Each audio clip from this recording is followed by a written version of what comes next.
कि नजरिया के राही अरे उतर गई दिल में। ए भैया एक जानी से प्यार हो गई। वो लड़कवा लड़किया के देख के कहता ये हमरे गुरुजी के कल्पना बाटे।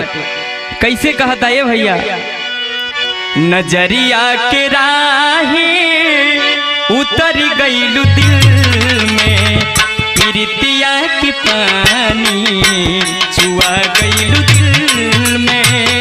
नजरिया के राही उतर गईलू दिल में, प्रीतिया की पानी चुआ गईलू दिल में।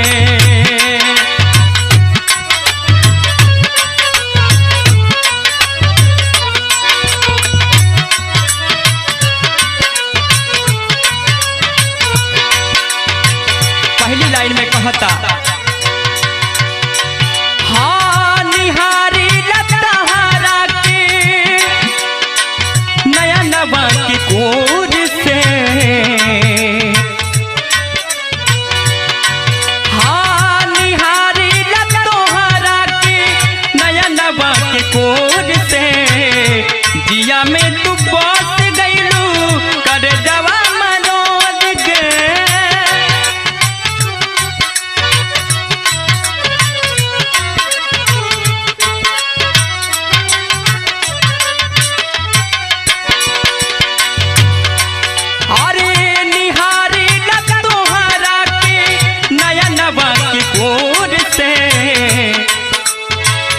जिया में तू बस गईलू कर जवा के तोड़ के।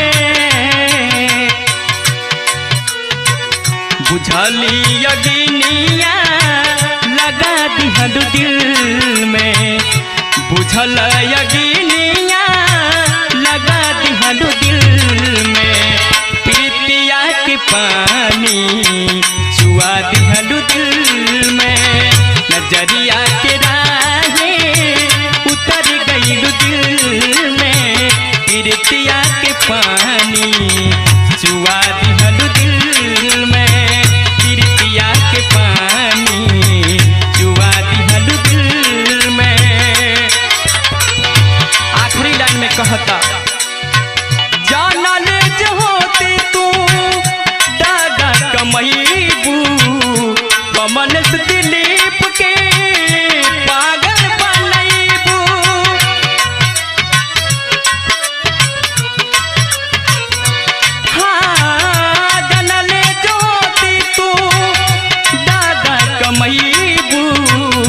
कमल से दिलीप के पागल बनईबू। जालिम जी सौरभ की बसा गईलू दिल में।